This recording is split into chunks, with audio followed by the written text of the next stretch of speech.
ಅಯ್ಯೋ ಪಾಪ, ಇಂಥ ಒಂದು ಷಡ್ಯಂತ್ರ ನೋಡಿ ದಿಗ್ಭ್ರಮೆಯಾಗಿದೆ. ಪ್ರಪಂಚದಲ್ಲಿ ಇಂಥ ಒಂದು ಸಂಚು ನಡೆದೇ ಇರಲಿಲ್ಲ. ಈ ರೀತಿಯಾಗಿ ಡಿಸಿಎಂ ಡಿಕೆ ಶಿವಕುಮಾರ್ ಅವರು ಬಿಜೆಪಿ ನಾಯಕರಿಗೆ ಟಾಂಗ್ ಅನ್ನ ಕೊಟ್ಟಿದ್ದಾರೆ. ಮುನಿರತ್ನ ಕೇಸ್ಗೆ ಸಂಬಂಧಪಟ್ಟಂತೆ ಡಿಸಿಎಂ ಪ್ರತಿಕ್ರಿಯೆ ಕೊಟ್ಟಿದ್ದಾರೆ. ಈ ಕುರಿತಂತೆ ಒಂದು ಬ್ರೇಕಿಂಗ್ ನ್ಯೂಸ್ ಲಭ್ಯವಾಗ್ತಾ ಇದೆ, ಗಮನಿಸ್ತಾ ಹೋಗೋಣ.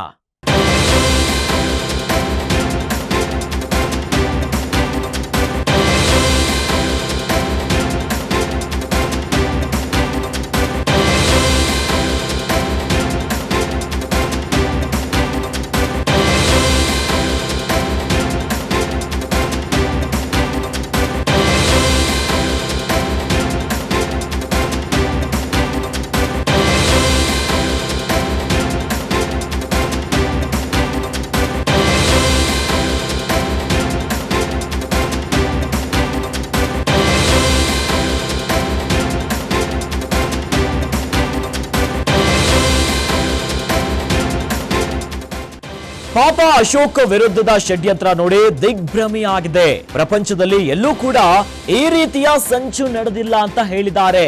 ಮುನಿರತ್ನ ವಿರುದ್ಧದ ಆರೋಪಗಳ ಬಗ್ಗೆ ಡಿಸಿಎಂ ಡಿಕೆ ಶಿವಕುಮಾರ್ ಪ್ರತಿಕ್ರಿಯೆಯನ್ನ ಕೊಟ್ಟಿದ್ದಾರೆ. ಅಶೋಕ್ ಪ್ರಾರಂಭದ ಮಾತನ್ನ ನೋಡಿದ್ದೇನೆ, ಎರಡನೇ ಮಾತು ನೋಡಿಲ್ಲ ಅಂತ ಹೇಳಿದ್ದಾರೆ. ಇನ್ನು ಅಶೋಕ್ ವಿಜಯೇಂದ್ರಣ್ಣ, ಸಿಟಿ ರವಿ ಅಣ್ಣ ಅಭಿಪ್ರಾಯ ತಿಳಿಸಲಿ, ಪ್ರಕರಣದಲ್ಲಿ ಸತ್ಯ ಏನಿದೆ ಅಂತ ಅವರೆಲ್ಲರೂ ಕೂಡ ಪರಿಶೀಲಿಸಿ ತಿಳಿಸಲಿ ಅಂತ ಹೇಳಿದ್ದಾರೆ. ಈ ಬಗ್ಗೆ ಕುಮಾರಣ್ಣ ಅವರು ಉತ್ತರವನ್ನ ಕೊಡಬೇಕು ಅಂತ ಹೇಳಿದ್ದಾರೆ. ಜೊತೆಯಲ್ಲಿ ಡಾಕ್ಟರ್ ಮಂಜುನಾಥ್ ಕೂಡ ಪರಿಶೀಲಿಸಿ ಸತ್ಯವನ್ನ ತಿಳಿಸಲಿ ಅಂತ ಹೇಳಿದ್ದಾರೆ. ಯಾರದ್ದು ಏನಿದೆ ಗೊತ್ತಿಲ್ಲ, ನಾನು ನೋಡಿ ಹೇಳಿಕೆಯನ್ನ ನೀಡುತ್ತೇನೆ. ಮುನಿರತ್ನ ಕೇಸ್ ಬಗ್ಗೆ ಬಿಜೆಪಿ ನಾಯಕರಿಗೆ ಡಿಸಿಎಂ ಡಿಕೆಶಿ ಟಾಂಗ್ ಅನ್ನ ಕೊಟ್ಟಿದ್ದಾರೆ. ಮುನಿರತ್ನ ಕೇಸ್ ಎಸ್ಐಟಿಗೆ ಕೊಡುವಂತ ವಿಚಾರವನ್ನ ಚರ್ಚಿಸಿ ತೀರ್ಮಾನವನ್ನ ತೆಗೆದುಕೊಳ್ತೀನಿ ಅಂತ ಡಿಸಿಎಂ ಹೇಳಿದ್ದಾರೆ. ಆರ್ಆರ್ ನಗರದ ಬಿಜೆಪಿ ಶಾಸಕ ಮುನಿರತ್ನಗೆ ಸಂಕಷ್ಟದ ಮೇಲೆ ಸಂಕಷ್ಟಗಳು ಎದುರಾಗ್ತಾ ಇದೆ. ಈಗ ಮತ್ತೆ ಪ್ರಕರಣದಲ್ಲಿ ಸಿಲುಕು ಬಿಟ್ಟಿದ್ದಾರೆ. ಇನ್ನು ಈ ಕುರಿತಂತೆ ಮುನಿರತ್ನ ಪ್ರಕರಣಕ್ಕೆ ಸಂಬಂಧಪಟ್ಟಂತೆ ಡಿಸಿಎಂ ಡಿಕೆ ಶಿವಕುಮಾರ್ ಪ್ರತಿಕ್ರಿಯೆಯನ್ನ ಕೊಟ್ಟಿದ್ದಾರೆ. ಪಾಪ ಅಶೋಕ್ ವಿರುದ್ಧದ ಷಡ್ಯಂತ್ರ ನೋಡಿ ದಿಗ್ಭ್ರಮೆಯಾಗಿದೆ. ಪ್ರಪಂಚದಲ್ಲಿ ಎಲ್ಲೂ ಕೂಡ ಈ ರೀತಿಯಾದಂತಹ ಸಂಚನ್ನ ನಡೆದಿಲ್ಲ ಅಂತ ಹೇಳಿದ್ದಾರೆ. ಅಶೋಕ್ ಅವರ ಪ್ರಾರಂಭದ ಮಾತನ್ನ ನೋಡಿದ್ದೇನೆ, ಆದ್ರೆ ಎರಡನೇ ಮಾತನ್ನ ನೋಡಿಲ್ಲ ಅಂತ ಹೇಳಿದ್ದಾರೆ. ಹೀಗಾಗಿ ಮುನಿರತ್ನ ವಿರುದ್ಧ ಇರುವಂತಹ ಪ್ರಕರಣಗಳಿಗೆ ಸಂಬಂಧಪಟ್ಟಂತೆ ಅಶೋಕ್, ವಿಜಯೇಂದ್ರಣ್ಣ, ಇನ್ನು ಸಿಟಿ ರವಿ ಅವರು ಅಭಿಪ್ರಾಯವನ್ನ ತಿಳಿಸಲಿ, ಸಿಟಿ ರವಿ ಅಣ್ಣ ಅವರು ಅಭಿಪ್ರಾಯವನ್ನ ತಿಳಿಸಲಿ ಅಂತ ಹೇಳಿದ್ದಾರೆ. ಈ ಮೂಲಕವಾಗಿ ಬಿಜೆಪಿ ನಾಯಕರಿಗೆ ಟಾಂಗ್ ಅನ್ನ ಕೊಟ್ಟಿದ್ದಾರೆ. ಇನ್ನು ಪ್ರಕರಣದಲ್ಲಿ ಸತ್ಯ ಏನಿದೆ ಅಂತ ಅವರೆಲ್ಲರೂ ಕೂಡ ಪರಿಶೀಲಿಸಲಿ ಅಂತ ಹೇಳಿದ್ದಾರೆ.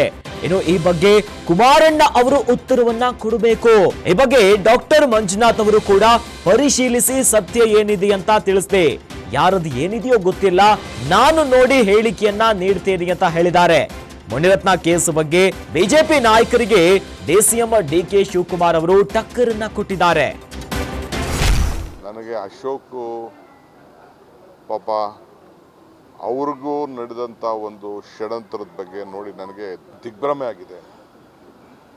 ವಿರೋಧ ಪಾರ್ಟಿಯವ್ರನ್ನೆಲ್ಲ ಕೇಳಿದ್ದೀನಿ ನಾನು, ಎಲ್ಲೂ ಕೂಡ ಇಡೀ ದೇಶದಲ್ಲೆಲ್ಲ ಪ್ರಪಂಚದಲ್ಲ ಈ ರೀತಿ ಸಂಚು ನಾವು ಯಾವತ್ತೂ ಎಲ್ಲೂ ಕೇಳಿಲ್ಲ. ಅಶೋಕು ಅವ್ರು ಮಾತಾಡೋದು ಮಾತು, ಪ್ರಾರಂಭ ಮಾತಾಡೋದು ಮಾತು ನಾನು ನೋಡಿದ್ದೀನಿ, ಎರಡನೇ ಮಾತಿನ ನಾನು ನೋಡಿಲ್ಲ. ಫಸ್ಟು ಅಶೋಕ್ ಅಣ್ಣ, ಸಿಟಿ ರವಿ ಅಣ್ಣ, ವಿಜೇಂದ್ರ ಅಣ್ಣ ಅವರೆಲ್ಲ ಕೂಡ ಇದ್ರ ಬಗ್ಗೆ ಅವರ ಅಭಿಪ್ರಾಯಗಳು ಏನಿದೆ, ಸತ್ಯಾಂಶ ಏನಿದೆ ಅದನ್ನು ಅವರು ಕೂಡ ಪರಿಶೀಲನೆ ಮಾಡಿಕೊಂಡು ತಿಳಿಸ್ಲಿ. ಅವರು ಇದಕ್ಕೆ ಉತ್ತರ ಕೊಡಬೇಕು. ಕುಮಾರಸ್ವಾಮಿಯವರು, ಕುಮಾರಣ್ಣವರು ಅವರೆಲ್ಲ ತಿಳಿಸ್ಬೇಕು. ಇದಕ್ಕೆ ಡಾಕ್ಟರ್ ಮಂಜುನಾಥ್ ಆರೋಗ್ಯ ಅಧಿಕಾರಿಗಳಿದ್ದಾರೆ, ಅವರು ತಿಳಿಸ್ಬೇಕು. ನಾವೇನು ತಿಳಿಸೋದಿದೆ ಇದನ್ನು ಸದ್ಯ ನಮ್ಮವರು ಎಲ್ಲ ಸದ್ಯ ಯಾರದ್ದು ಏನೇನಾಗಿದೆಯೋ ನನಗೆ ಗೊತ್ತಿಲ್ಲ. ಅದು ಸ್ವಲ್ಪ ನೋಡ್ಬಿಟ್ಟು ನನಗಿನ್ನ ಜಡ್ಲಾಗ್ತಿದೆ. ಬಿಜೆಪಿಯ ಶಾಸಕ ಮುನಿರತ್ನ ಪ್ರಕರಣಕ್ಕೆ ಸಂಬಂಧಪಟ್ಟಂತೆ ಈಗ ಚರ್ಚೆಯನ್ನ ನಡೆಸಿ ಎಸ್ಐಟಿಗೆ ಕೊಡಬೇಕಾ, ಮುಂದೇನು ಮಾಡಬೇಕು ಎನ್ನುವಂತ ನಿರ್ಧಾರವನ್ನ ಕೈಗೊಳ್ತೀನಿ ಅಂತ ಹೇಳಿದ್ದಾರೆ ಡಿಸಿಎಂ ಡಿಕೆ ಶಿವಕುಮಾರ್.